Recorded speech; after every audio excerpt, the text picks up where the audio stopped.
Hi guys, sorry to interrupt your viewing, but please subscribe to the channel and like this video.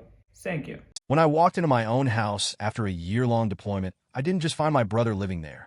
I found him acting like he owned the place. What's worse, my parents sided with him, and now they're demanding I split the house I inherited with him. After 12 long months overseas, all I wanted was to step into the house I'd dreamed about for so long. I still remember the day I closed on it. How proud I felt standing on the porch, knowing this place was mine. It wasn't a mansion or anything, but it was perfect for me. I could finally settle down and build something stable for myself. Before I left, I arranged everything: the mortgage, the utilities, even a plan for my parents to check in on the place while I was deployed. It was supposed to be waiting for me, untouched, just as I'd left it. But as soon as I pulled up the driveway, something felt wrong. First off, there was a truck I didn't recognize parked right where I usually park my car. It wasn't just any truck. It looked like something out of a junkyard with mismatched panels and a busted taillight. I sat there in my car for a second, trying to process it. Did someone break in?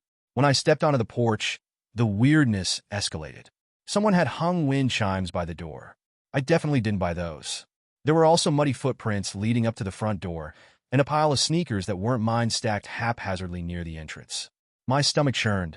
This wasn't the homecoming I'd been imagining for the past year. Taking a deep breath, I unlocked the door. The smell hit me first, a mix of stale beer, cheap cologne, and some kind of fried food. The living room was lit up, and I could hear the faint hum of a football game on the TV.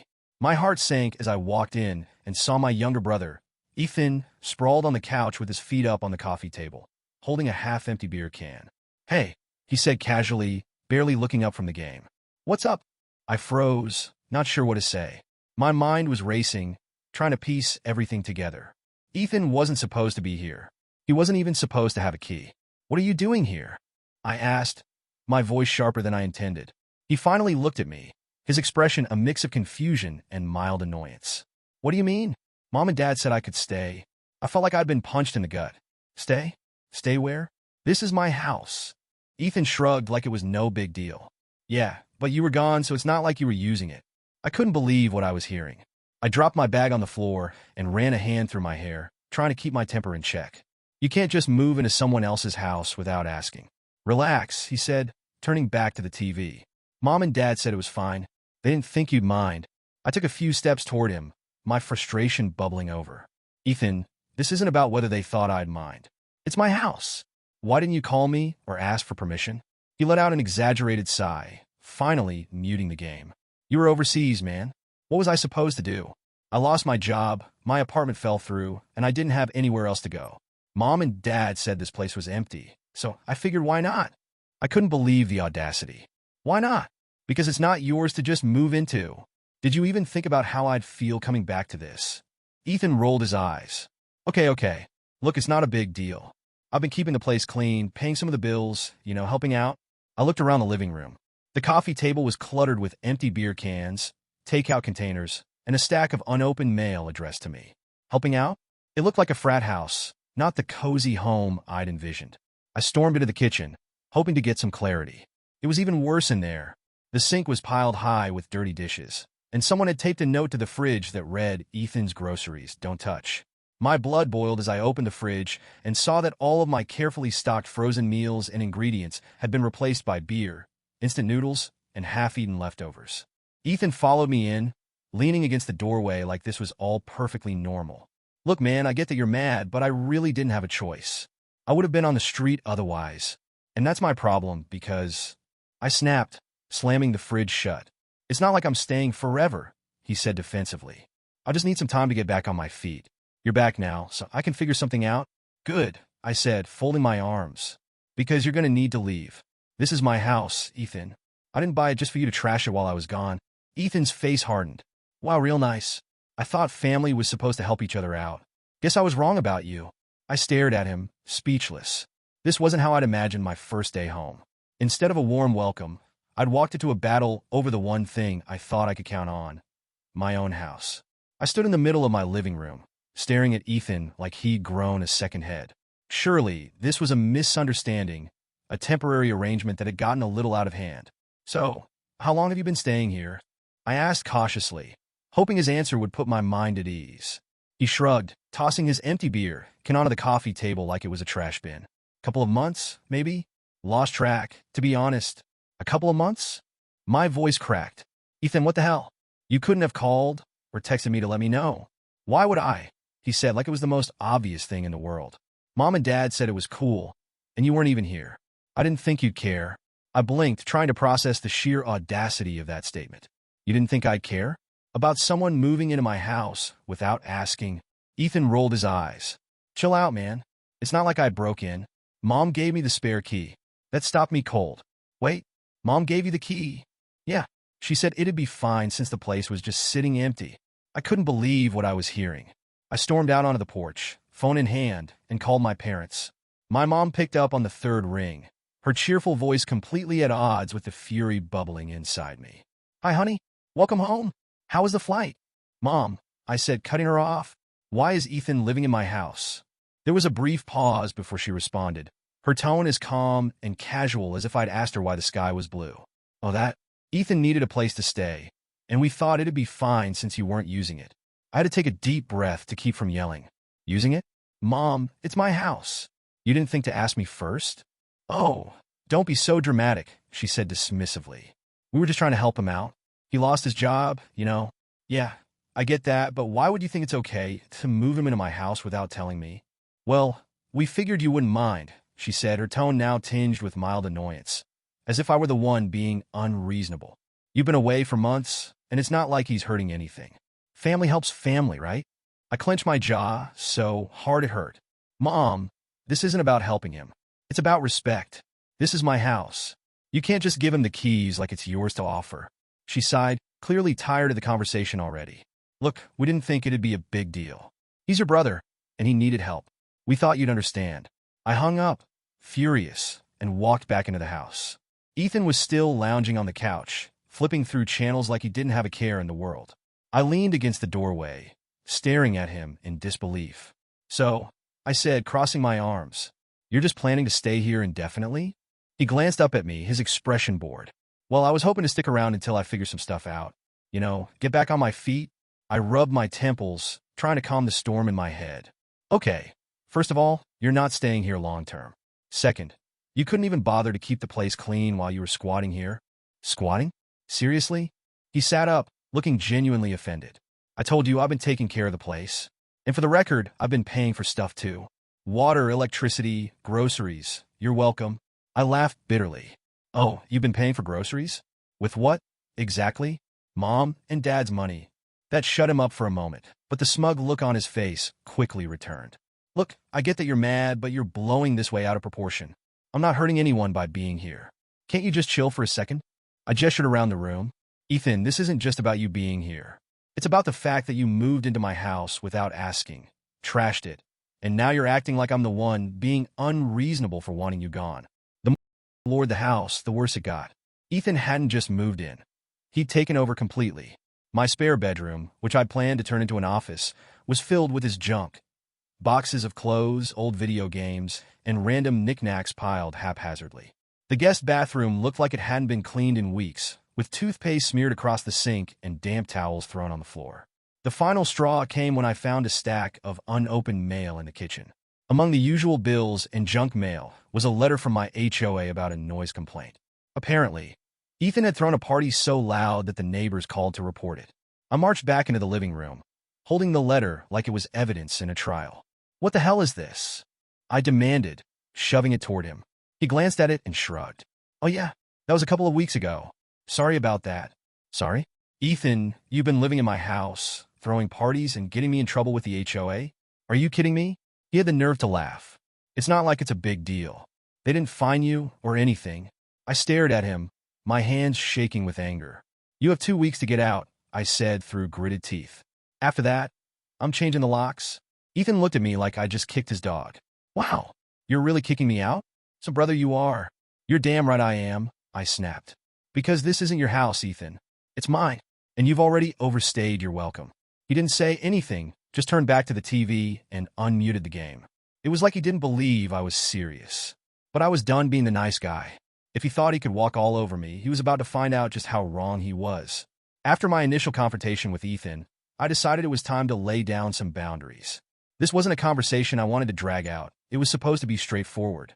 My house, my rules. He needed to leave. I waited until he was done with his TV show that evening to sit him down. I didn't want any distractions. Ethan, I said, my voice as calm as I could manage. We need to talk about this living arrangement. He raised an eyebrow, his posture still relaxed. What about it? I took a deep breath. You can't stay here. This is my house, and I need it back. I'll give you 2 weeks to find somewhere else to go, but after that, I expect you to move out. His reaction wasn't what I expected. Instead of apologizing or showing any sort of regret, he leaned back on the couch, crossed his arms, and said, I don't have anywhere else to go. You can't just kick me out. I blinked at him, stunned by his audacity. Ethan, this isn't a choice. You shouldn't have moved in without asking me in the first place. He scoffed. Look, I already told you I didn't have a choice. Mom and Dad said it was fine, and I've been paying for stuff around here. I'm not freeloading or anything. I shook my head, trying to stay patient. That's not the point. The point is, you're staying in a house that doesn't belong to you, and you didn't even bother to ask me. 2 weeks, Ethan. That's plenty of time to figure something out. That's when he played his trump card, the guilt trip. Mom and Dad said I could stay, he said, his tone turning defensive. You're really going to go against them? After everything they've done for you? I froze, realizing for the first time just how deep this went. It wasn't just Ethan being entitled. My parents were actively enabling him. Ethan, this isn't about Mom and Dad, I said, trying to stay calm. This is about you respecting boundaries. I work hard for this house. Grandpa left me money to help buy it, specifically so I'd have a stable place when I got back from deployment. This was never supposed to be a free-for-all for anyone who needed a place to crash. He snorted. So what? You're just going to throw me out on the street? Some brother you are. I felt my patience snapping. You had months to figure this out. Don't act like I'm the bad guy here. You could have told me. You could have planned ahead. Hell, you could have kept the place in better shape if you were going to squat here without permission. That last part hit a nerve. He stood up, now clearly irritated. Squat? Seriously? I told you I've been taking care of this place. And I told Mom and Dad you'd act like this. All high and mighty like you're better than everyone else, just because you own a house. His words stung, but I wasn't about to let him twist the narrative. This isn't about being better, Ethan. This is about you respecting what's mine. 2 weeks. That's non-negotiable. The next few days were tense. Ethan didn't take me seriously. Every time I brought it up, he'd laugh or shrug it off, like it was some kind of joke. I'd come home from errands to find him sprawled on the couch, playing video games or watching TV, completely unconcerned about his looming deadline. One evening, I decided to call my parents again, hoping they'd back me up this time. Maybe if they saw how serious I was, they'd talk some sense into Ethan. Mom, I said when she answered, I need to talk to you about Ethan. He's not taking this seriously, and I really need him to leave. Can you help me talk to him? She sighed, and I could already tell from her tone that she wasn't on my side. Honey, he doesn't have anywhere else to go. You can't just kick him out. He's your brother. I know he's my brother, but this isn't fair to me, I argued. I just got back from deployment, and I want my house back. He's had months to figure this out. Why can't you or Dad help him find another place? There was a pause before she responded, and when she did, her words sent a chill down my spine. Well, we thought it made more sense for him to stay there. You're doing well for yourself. You can afford to help him out. Help him out? I repeated, stunned. Mom, he's not a guest. He's treating this place like it's his own, and he doesn't even care how I feel about it. How is that fair to me? Honey, life isn't always fair, she said, her voice softening as if that would make the situation better. Ethan's had a rough year. Don't you think you can give him a little more time? I hung up feeling more isolated than ever. Not only was Ethan refusing to respect my boundaries, but my parents were completely unwilling to see my side. It felt like everyone expected me to sacrifice my own comfort and happiness just to make life easier for Ethan. As the days passed, Ethan's attitude only got worse. Every time I reminded him about the deadline, he'd roll his eyes or make a sarcastic comment. Sure, I'll just wave my magic wand and find a new place overnight, he said once, laughing like the whole situation was a big joke. I tried to stay calm, but the frustration was eating away at me. Every time I walked into my own house, I felt like a stranger. My spare room was still filled with his stuff, the kitchen was still a mess, and the living room might as well have been his personal hangout spot. One night, after yet another argument, I realized something important. Ethan wasn't going to leave unless I made him. And if my parents weren't going to back me up, I'd have to figure this out on my own. After weeks of getting nowhere with Ethan, I decided it was time to explore my legal options. As much as I hated the idea of dragging this mess into court, it was becoming clear that reasoning with him, or my parents, wasn't going to work. If he wasn't going to leave willingly, I'd have to make him. The first thing I did was call a local lawyer. Explaining the situation over the phone felt surreal. So let me get this straight, the lawyer said after I finished recounting everything. Your brother moved in while you were deployed, with permission from your parents, but without your knowledge. And now he's refusing to leave? Exactly, I said. The house is in my name. I thought that meant I could just tell him to leave, but he's acting like I don't have the right to kick him out. There was a long pause before the lawyer responded, and what she said next sent a chill down my spine. Unfortunately, it's not that simple. Because he's been living there for several months, he might be considered a tenant under the law, even if he never signed a lease or paid rent. If that's the case, you'll need to go through a formal eviction process to remove him. A tenant? I repeated, disbelief dripping from my voice. He's not a tenant. He's a squatter. Legally, that distinction doesn't always matter, she explained. The courts tend to side with the person living in the property, especially if they've been there for a while without any formal objections from the owner. Have you given him any written notice to leave? I felt my stomach drop. No, I've only told him verbally. Well, that's a start, she said. But you'll need to serve him a formal eviction notice to begin the process. Depending on your state's laws, this could take anywhere from 30 to 90 days, or even longer if he decides to fight it. The next few days were a blur of frustration and disbelief. I couldn't wrap my head around the idea that Ethan, who had essentially hijacked my house, now had legal protections. How was it fair that I was the one jumping through hoops to reclaim my own property? I sat down with a lawyer in her office to go over the eviction process in detail. She explained that I'd need to serve Ethan with a written notice giving him a set amount of time to leave. If he didn't comply, I'd have to file a formal eviction case with the court. Then there would be hearings, paperwork, and potentially more delays if Ethan contested it. As I sat there listening to her lay it all out, my frustration boiled over. So let me get this straight, I said. He moved into my house without my permission, trashed the place, and now I have to waste months of my life and who knows how much money just to get him out? She nodded sympathetically. I know it's frustrating, but the law is designed to protect tenants from being unfairly evicted. Unfortunately, that means people like your brother can sometimes exploit the system. I left the office feeling utterly defeated. The thought of spending the next several months locked in a legal battle with Ethan made my blood boil, but I didn't see any other way. I decided to call my parents again, hoping they'd finally see how serious this was and step in to help. Mom, I said when she answered, I talked to a lawyer. Do you realize how complicated this situation has become? I have to go through an entire legal process to get Ethan out of my house. Her response was as dismissive as ever. Oh, honey, that sounds like a lot of trouble. Why don't you just let him stay a little longer? He's your brother. I felt my jaw clench. Mom, this isn't about being his brother.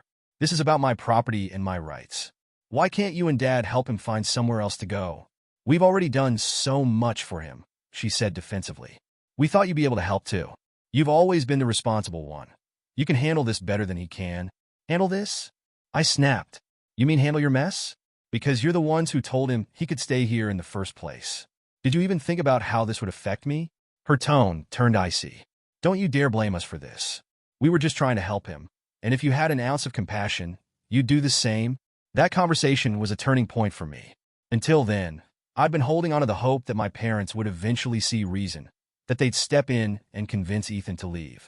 But now I realized they weren't just enabling him. They were actively working against me. The next morning, I served Ethan with the formal eviction notice. He laughed when I handed him the paper, tossing it onto the coffee table like it was a joke. Seriously, he said, smirking. You're actually going through with this? Yes, I said firmly. This is your official notice. You have 30 days to move out. Good luck with that, he said, leaning back on the couch. You think I'm just going to roll over and make this easy for you? His words sent a shiver down my spine. I knew then that this wasn't going to be a quick or easy process. Ethan was going to fight me every step of the way, and my parents weren't going to lift a finger to help. As I walked out of the house, my mind raced with 1,000 questions. How had it come to this? How had my own family turned against me so completely? And most importantly, how was I going to get through this without losing my sanity or my home? The weeks following the eviction notice were nothing short of a nightmare. Instead of taking the warning seriously, Ethan seemed determined to push every one of my buttons. It was like he decided that if he couldn't stay permanently, he was going to make my life as miserable as possible while he was there. The party started almost immediately. Every other night, I'd come home from work or errands to find the house packed with his friends. They'd be sprawled across the furniture, drinking, laughing, and blasting music loud enough to make the walls vibrate. My once cozy home felt like a frat house. One night, I arrived to find the driveway completely blocked by cars. I had to park 2 streets over and walk back. When I finally made it inside, the house was a disaster. Beer bottles littered every surface, and someone had spilled a drink on my new area rug. Ethan was in the kitchen, playing bartender and pouring shots for a group of people I didn't recognize. "What the hell is going on?" I shouted over the music. Ethan looked up, a grin plastered across his face. "Hey, you're just in time. Want a drink?" I grabbed the remote and turned off the music, earning groans and complaints from his guests. "Everyone out," I said firmly. "Now." Ethan's grin faded, replaced by an annoyed scowl. "Chill out, man. It's just a few friends. We're not hurting anyone. This is my house, Ethan," I snapped. "Not yours. I've had enough of this. Everyone needs to leave, and you need to start packing your stuff." He rolled his eyes, but didn't argue. Instead, he turned to his friends and said, "All right, party's over, I guess. My brother's on a power trip." The next morning, I decided it was time to have one last conversation with my parents. Maybe if they saw the mess Ethan was creating, how out of control things had gotten, they'd finally understand why I needed him to leave. I called my mom and asked her to meet me for coffee. As soon as we sat down, I launched into everything that had been happening. "Mom, I can't take this anymore. Ethan is throwing parties, trashing the house, and completely ignoring the eviction notice. This is my home, and he's treating it like a playground." She listened quietly, nodding occasionally, but when I finished, her response wasn't what I expected. "Honey, I understand you're frustrated, but you're being too hard on him. He's had a rough year. Don't you think you can cut him some slack?" "Cut him some slack?" I repeated, incredulous. "Mom, I've already let him live in my house for months without permission. I've given him more chances than he deserves. How is this fair to me?" She sighed and reached across the table to pat my hand. "Life isn't always fair, sweetheart. You're doing well for yourself. You've got a steady job, a beautiful home, and your whole future ahead of you. Ethan doesn't have any of that. He needs support right now, and as his family, it's our job to give it to him." Her words stung. It felt like no matter how much I explained my side, she was determined to see Ethan as the victim. "Mom, I'm not asking you to kick him to the curb. I'm asking you to help him find another place to live. Why can't you and Dad take him in?" "We don't have the space," she said quickly. "And honestly, we thought this arrangement was working out fine. Why can't you two just learn to get along?" I leaned back in my chair, pinching the bridge of my nose. "Because it's not about getting along, Mom. This is about respect. He's treating me and my house like a joke." That's when she dropped the bombshell. "Honey, have you ever considered just sharing the house with him? Maybe put his name on the deed, so he feels like he has some stability." I stared at her, stunned into silence. "Put his name on the deed? Are you serious?" "Well, yes," she said, as if it were the most reasonable suggestion in the world.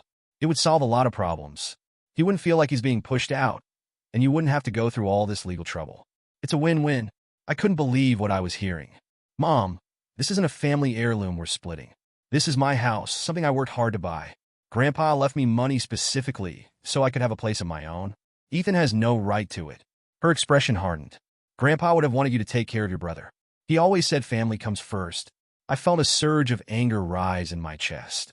"No, Grandpa wanted me to have a stable home after my deployment. He was clear about that in his will. If he wanted Ethan to have a share, he would have left him one." "Well, maybe Grandpa didn't realize how much Ethan would need help," she said, her tone defensive. I stood up, shaking with frustration. "I'm done talking about this, Mom. I've tried to be patient, but I'm not giving Ethan a share of my house. He needs to leave, and if you're not going to help, then stay out of it." Her eyes narrowed. "You're being selfish. This isn't how family treats each other." I grabbed my coat and left without another word, my heart pounding. It was clear now that I was on my own in this fight. Ethan wasn't just refusing to leave. He had my parents on his side, and they were willing to do whatever it took to keep him in my house. As I drove home, I made a decision. If my family wasn't going to respect my boundaries, I'd have to find another way to take back control of my life. One way or another, Ethan was going to leave, and this time, there'd be no more second chances. The morning after my explosive conversation with my mom, I sat at the kitchen table staring at the papers from the lawyer's office. The formal eviction process had already begun, but I felt like I was running into roadblocks at every turn. Ethan's resistance, my parents' interference, and now the emotional toll of it all. My thoughts kept circling back to one question. How had we reached this point? I'd always had a decent relationship with my family growing up. Sure, Ethan and I were different. He was the laid-back younger sibling, and I was the overachiever who took responsibility for everything. But we weren't at each other's throats. I never thought they'd turn on me so completely. I decided to call my dad this time. Maybe he'd be more reasonable than Mom.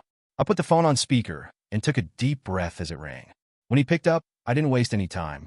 "Dad, I need to talk to you about Ethan and the house," I said, trying to keep my tone calm but firm. He sighed, and I could already hear the weariness in his voice. "Look, son, I know you're upset, but this situation isn't as simple as you think." "Not simple?" I asked, incredulous. "Dad, it's my house. I don't understand why you and Mom think it's okay to undermine me on this. Ethan had no right to move in without asking, and now you're telling me I should give him part of what's mine? Do you even hear how ridiculous that sounds?"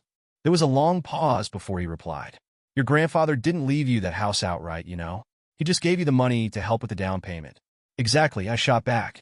"Grandpa gave me that money because he wanted me to have a stable home after I got back from deployment. Ethan wasn't even mentioned in the will." That's when Dad said something that stopped me cold. "Your grandfather didn't understand Ethan's struggles. If he'd known how much help Ethan would need, he would have left it to both of you." For a moment, I was too stunned to respond. "What?" I finally managed to say. "Dad, you can't just rewrite history to suit your narrative.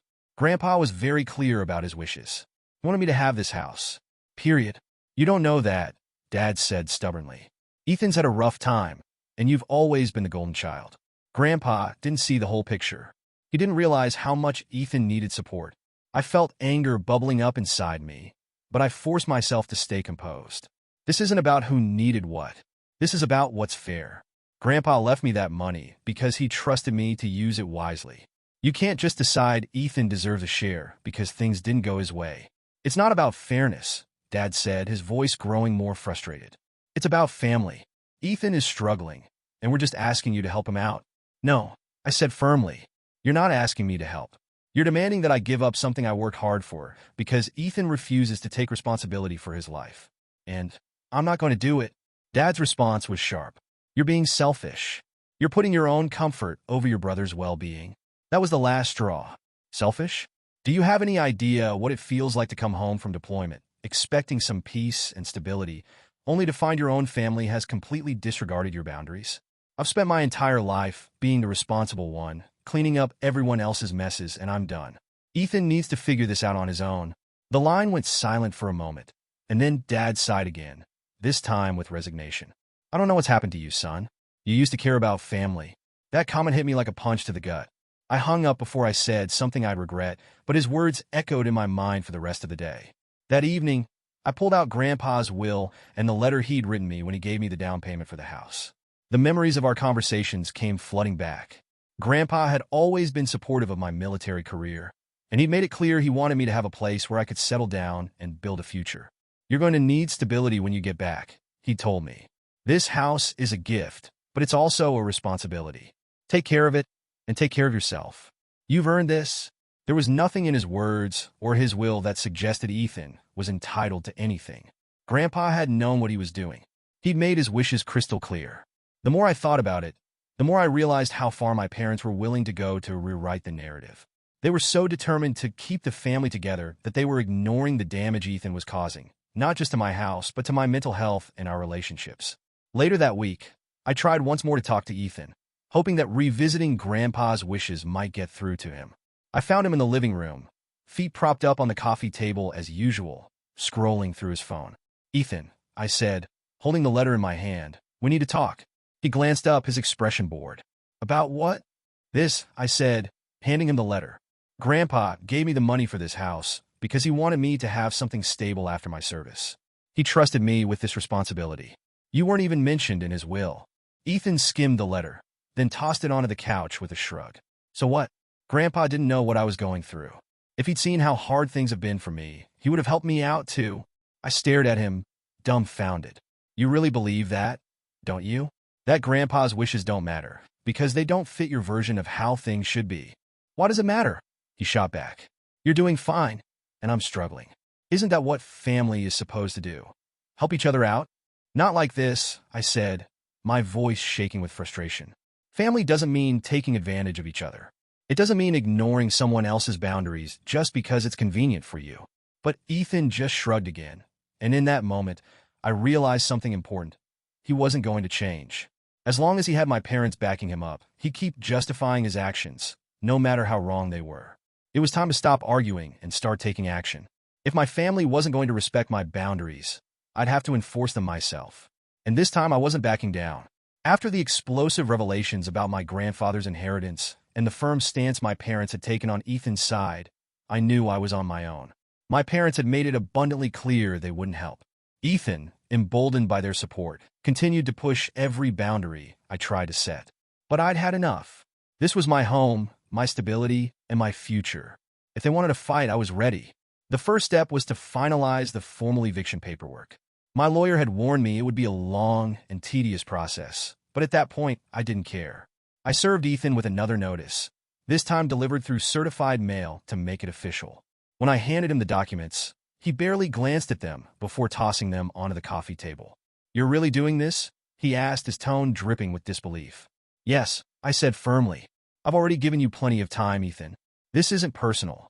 It's about respecting my boundaries." "Not personal," he shot back, his voice rising. "You're kicking me out of the only place I have to live, and you're calling it not personal? That's rich." I crossed my arms, refusing to back down. "You've had months to figure something out. This isn't my fault. You're an adult. Ethan, it's time to take responsibility for your own life." He laughed bitterly. "You're ruining my life, and you don't even care. I thought family meant something to you, but I guess I was wrong." The guilt trips became a daily occurrence after that. Ethan had always been good at playing the victim, and he ramped it up to 11 once he realized I wasn't backing down. "You don't know what it's like," he said one night while I was cleaning up the mess from yet another one of his impromptu gatherings. "You've always had everything handed to you. Good grades, a good job, grandpa's money. You don't know what it's like to struggle." I froze, the cleaning rag clutched in my hand. "Are you serious right now?" I asked, my voice low. "Do you have any idea what I've been through? I've worked for everything I have, Ethan. Everything. I spent years saving for this house, and I've sacrificed more than you can imagine. Don't you dare act like this was handed to me." But he just shrugged, his expression defiant. "Doesn't matter. You're still in a better position than me. All I'm asking for is a little help, and you're acting like I'm asking for the world." The worst part was the isolation. My parents continued to side with Ethan, calling me regularly to scold me for being cold-hearted and selfish. Every conversation followed the same script. "Why can't you just let him stay a little longer?" my mom would plead. "Because it's not about time," I'd reply, trying to keep my voice steady. "It's about the principle. He's treating my house and me like a doormat. I can't let that continue." "He's your brother," Dad would chime in. "You're supposed to take care of each other. What's the big deal if he stays a few more months?" "The big deal," I'd snap, "is that he doesn't respect me, and neither do you. This isn't about helping him anymore, it's about enabling him. And I'm done." Their responses were always the same. Guilt trips, accusations, and passive-aggressive comments about how I was tearing the family apart. Ethan, meanwhile, seemed to thrive on the drama. Every time we argued, he'd throw another tantrum, slamming doors or stomping around the house like a petulant teenager. At one point, he even threatened to cut me out of his life entirely. "You'll regret this," he said one evening, his voice cold. "When I'm gone, don't expect me to come back. You're the one breaking this family apart, not me." "Honestly," I said, meeting his glare, "at this point, I'm not sure I care. I've done everything I can to keep the peace, but you've made it impossible. If you don't want to talk to me after this, that's on you." For the first time, he looked genuinely surprised, like he couldn't believe I wasn't falling for his manipulation anymore. "You don't mean that," he said, his voice wavering slightly. "I do," I said, "because this isn't about family anymore, Ethan. It's about respect. And until you learn how to give it, I don't have anything left to say to you." As the eviction deadline approached, Ethan's behavior grew even more erratic. One day, I came home to find that he'd taken over my bedroom while I was at work. My clothes were shoved into garbage bags, and his stuff was spread across my dresser and bed. "What the hell is this?" I demanded, storming into the living room. He didn't even look up from the video game he was playing. "Figured I'd get the master bedroom for a while since I'm leaving soon. You know, to make up for all the stress you're putting me through." I saw red. "Get your stuff out of my room now," I said, my voice trembling with anger. "I've put up with a lot from you, Ethan, but this is crossing a line." "Or what?" he said, smirking. You'll call the cops on your own brother? Go ahead. See how that looks to the neighbors. That night, as I moved my belongings back into my room, I realized how much I'd been letting Ethan get away with. He'd manipulated me, disrespected me, and turned my own home into a battleground, all with the blessing of my parents. But no more. I'd drawn the line, and I wasn't going to let him cross it again. When the eviction deadline finally came, I was ready. I'd already filed the necessary paperwork with the court, and I wasn't backing down, no matter how much Ethan whined or how many guilt trips my parents tried to lay on me.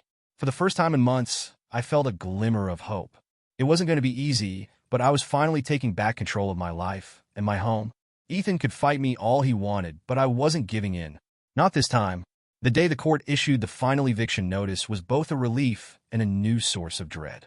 The legal process, which had dragged on for weeks, had been draining, emotionally, mentally, and financially. I'd lost count of the number of times I had to sit in meetings, shuffle through documents, or answer questions about why I wanted my own house back. Ethan, of course, took every opportunity to make things as difficult as possible. He ignored the initial deadlines, forcing me to escalate the case.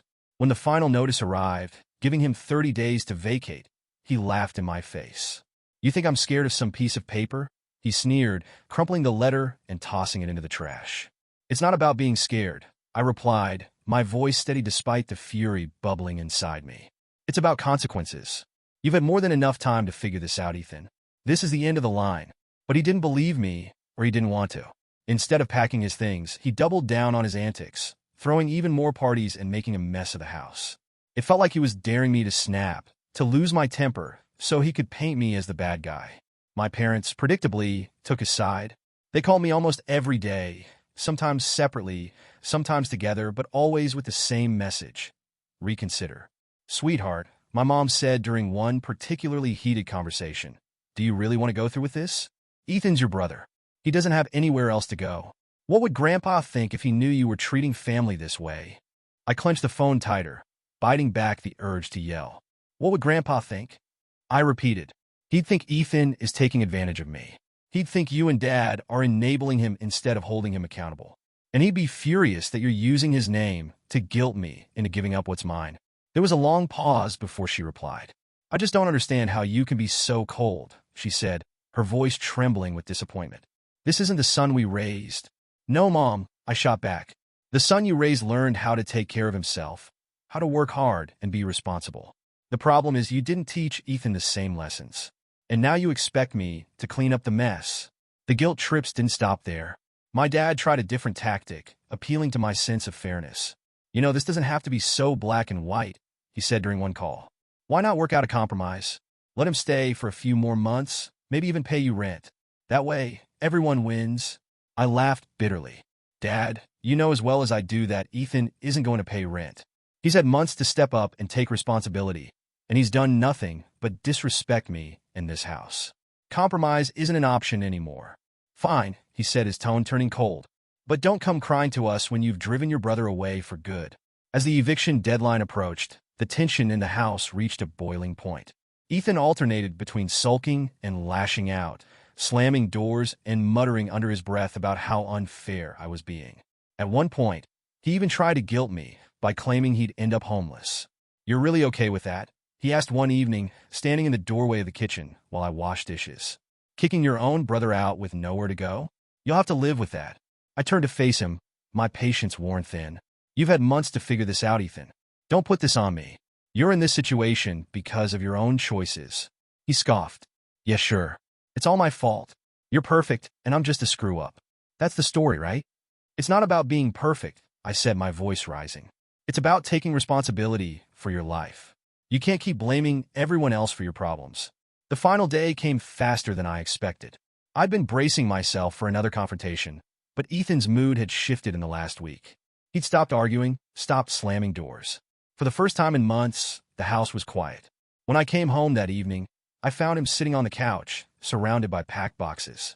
"So, this is it," he said, his tone unusually subdued. "Yeah," I replied, unsure of what else to say. For a moment, we just stared at each other, the weight of everything unsaid hanging in the air. Then he stood up, grabbing his keys off the coffee table. "Guess I'll see you around," he said, his voice flat. I nodded. watching as he walked out the door without looking back. The relief I felt was immediate and overwhelming. For the first time in months, my house was my own again. But the victory was bittersweet. My relationship with Ethan was in shambles, and my parents had made it clear they blamed me for everything that had happened. As I stood in the now empty living room, I couldn't help but wonder if I'd done the right thing. Was it worth losing my family's support to stand my ground? Would they ever see my side of the story? But as I looked around the room, the answer became clear. This wasn't just about the house. It was about reclaiming my life and setting boundaries. And even if my family didn't understand, I knew I'd made the right choice. Ethan had run out of options, but I hadn't. It was time to move forward and start rebuilding on my own terms. The silence that followed Ethan's departure was deafening, but for the first time in months, I could finally breathe. No more parties, no more arguments, no more walking into my own house and feeling like a stranger. It was just me and my space again, but that relief was short-lived. The first sign of trouble came a few days later when I realized my parents hadn't called. No check-ins, no updates, nothing. It was unusual for them to go so long without reaching out, and deep down I knew why. When I finally broke the ice and called my mom, her tone was cold. "Oh," she said when she answered. "It's you?" "Yeah, Mom, it's me," I said, trying to ignore the sting in her voice. "I haven't heard from you in a while. Is everything okay?" She sighed, the kind of exaggerated sigh she reserved for when she wanted me to know she was upset. "I don't know, is it? Your brother doesn't have a place to live, and your father and I are left trying to pick up the pieces. But I guess that doesn't concern you." I closed my eyes, gripping the phone tighter. "Mom, we've been over this. Ethan had months to figure things out. This isn't my fault." "Maybe not," she replied sharply. "But it's not very brotherly of you to leave him out in the cold, is it?" That comment hit me harder than I expected. "Mom, I didn't leave him out in the cold. I gave him every opportunity to make this work. He's the one who refused to take responsibility. And you couldn't have given him a little more time?" She shot back. "Mom, he was destroying my house. Do you even know the kind of damage he caused?" That was the moment I realized how deep the rift had become. My parents weren't interested in hearing my side. To them, I was the villain, the ungrateful son who refused to help his struggling brother. But the damage Ethan left behind wasn't just emotional, it was literal. As I walked through the house in the days after his departure, the extent of the destruction became clear. The living room walls were riddled with small holes, like someone had thrown something heavy against them. The coffee table was scratched and dented, and one of the legs was barely holding on. In the kitchen, cabinet doors were hanging crookedly, and the countertops were stained with what looked like beer and food spills that had been left to sit for weeks. And then there was the spare bedroom. The room I'd envisioned turning into a home office was a complete disaster. The carpet was stained beyond repair, the closet door was missing entirely, and there was a pile of trash in the corner. Empty soda cans, crumpled fast food wrappers, and even an old pair of sneakers.